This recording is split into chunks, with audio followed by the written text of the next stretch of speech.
I hope my expert gameplay isn't going to distract from my political message. But I guess you could always look away from the video.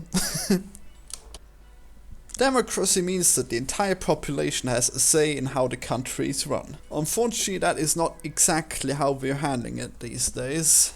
We choose our government, but then the government can do what it wants for these 4 years that it's been elected. We can't control it in any way at all. And in these latest elections that we've been witnessing, we've even had a problem where the only options in the elections were in fact people that weren't very desirable by the voters, and people were just forced to go with the lesser evil. And I made a whole rant about that last time. You can look that up if you want, about the Austrian election it was. So anyways, democracy was an improvement upon the previous systems of government. No longer were we slaves to the whims of the monarchs, or what's even worse, the sons of the monarchs, who might not even be as potent as the original monarchs.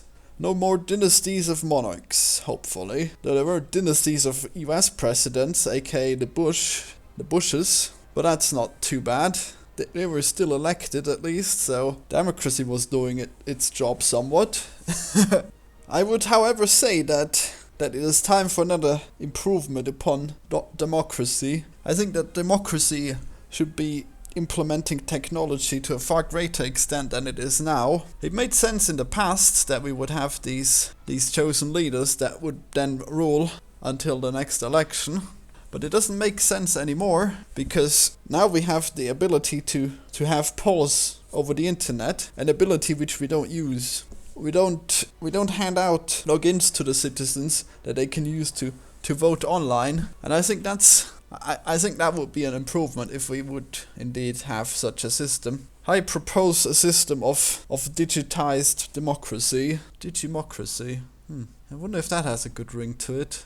I know that this has been an idea that was out there, and in fact it has a Wikipedia page, but I nevertheless made these points, and this is how I would suggest it should work.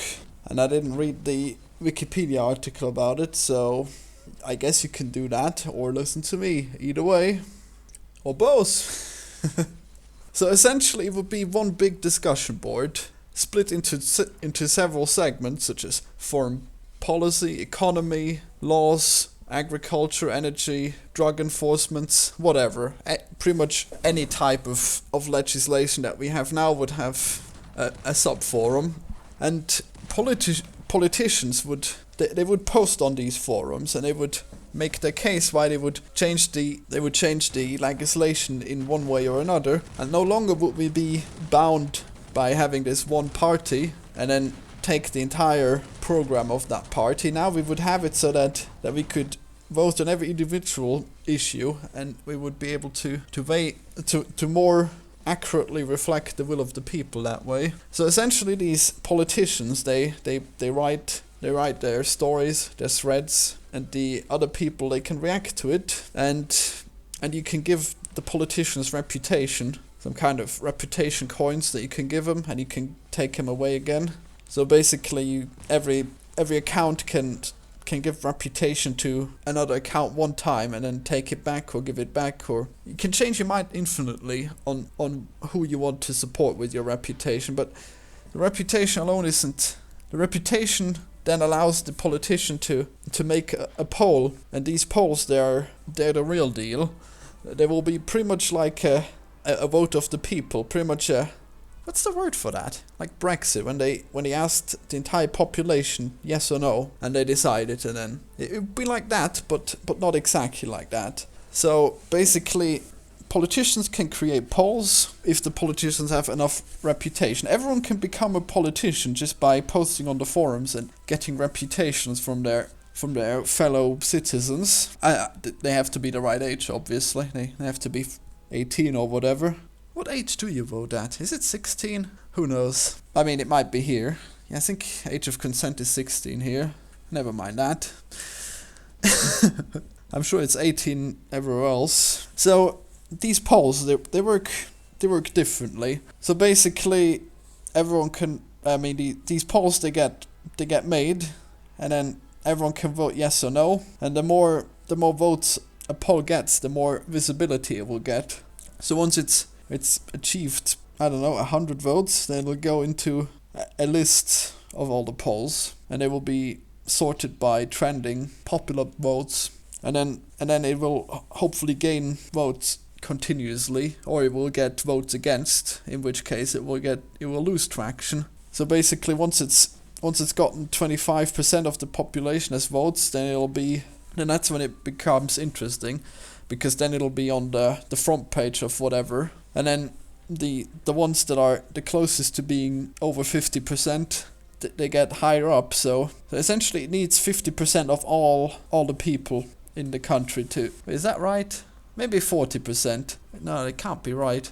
So essentially, it would require 45% of the entire population.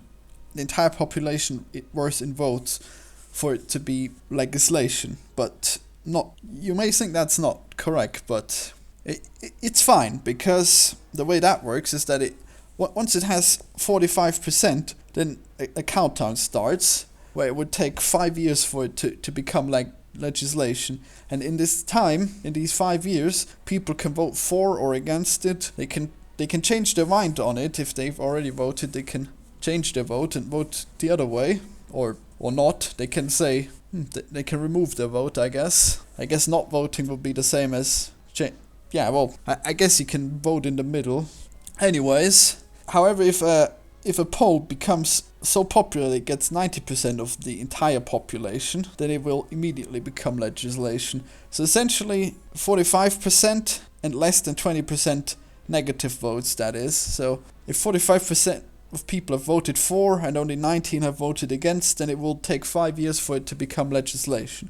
However, if there's 50% people that have 51% people, or no, more than 50, I guess, that have voted yes, then it will still take 5 years for it to to become in effect, but it doesn't matter how many have voted against. So that would basically be like Brexit, only the fact that people can change their mind on it if they wanted to, which I think they should be able to, but that is a big issue, isn't it, Brexit? Imagine if Britain had that system, and then they could vote against Brexit, and then, I mean, they would have to vote against Brexit if they wanted to change it.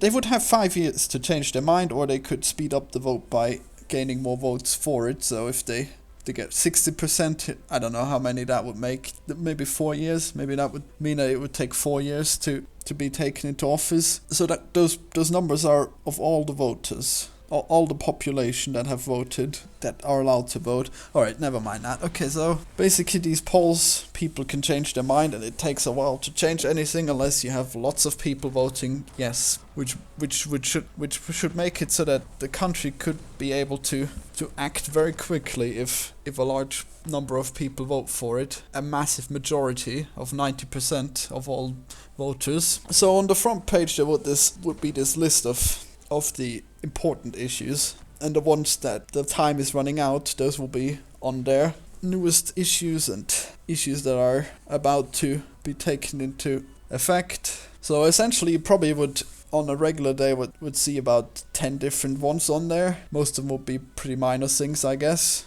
Probably would have a legalized marijuana on there all the time, and it would get upvoted and downvoted. I guess it would still depend on the country, because that is the will of the people that it would be, or it should be. I'm not sure if it is. Maybe the conspiracies are true, and it's just the drug companies that want to continue the illegal nature of marijuana. Who knows? Well, no more in this digimocracy. Everyone can see what happens. There will be no corruption, and everyone can vote. And if something isn't becoming legislation, it's because the people agree that it shouldn't be.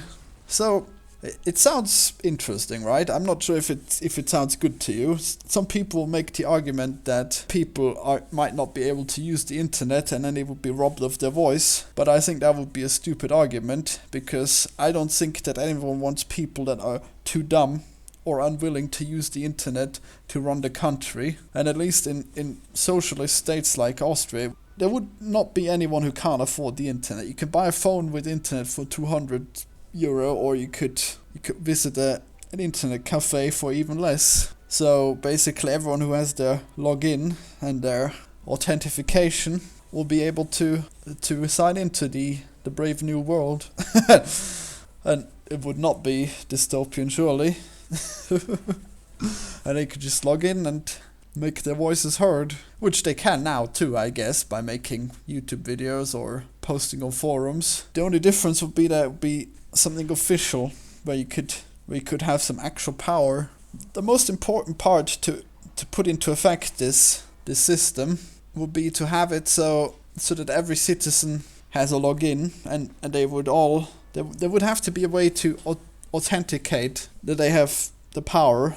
It needs to be authenticated that they are who they say they are. But I guess it's not too much of a problem, because you could simply, even if you lose your login and someone else takes it, you would be able to just call a number, and then you get a new login, and then you could just change whatever things he made on your account. There would have to be a history there if people actually get robbed of their of their citizen card, or whatever you would call it. Another thing would be that there would be ministers that get elected by the boards, and then they would have to be controlled that they do not defy the will of the people, the will of this legislation that has been made. And I'm not sure how to do this, but I'm sure you could just, well, I suppose you would appoint a whole number of ministers for each topic, and they would have to work together, and then they could vote out the ones that are trying to sabotage the system. I mean, there wouldn't be a reason why this would be any harder to reinforce than the current systems. Whether you have a big parliament that comes up with these solutions, or whether you have a big internet forum that comes up with these solutions, the people who have to enforce these laws and legislations, they would still be the same people. So essentially, we would just replace the parliament with something different. Or the Congress? Is it called Congress in America? The thing that the group of people that make the government, that's what I mean. It's called the Parliament in Austria. Yeah, so that was my speech on Digimocracy. Let me know what you think of it. I think that it would be the logical evolution of the internet plus democracy. And we have the internet and we have democracy, so I think using this old system that we have now is pretty much like the retarded government asking you to use fax to send in your birth certificate, which they used to do not long ago, because they're too fucking retarded to switch to email. Because they didn't even recognize email as an official way of sending documents. Not sure if they even do now. They're pretty retarded that way, you know. Who even has a fax machine still? Alright, so please do let me know what you think. I think this is a very important issue. I haven't seen anyone else make this point yet, but I think it needed to be made, and I hope that it will get a lot of attention, because I think it's a very powerful idea. Well, subscribe for more video content on GameSquid. Goodbye.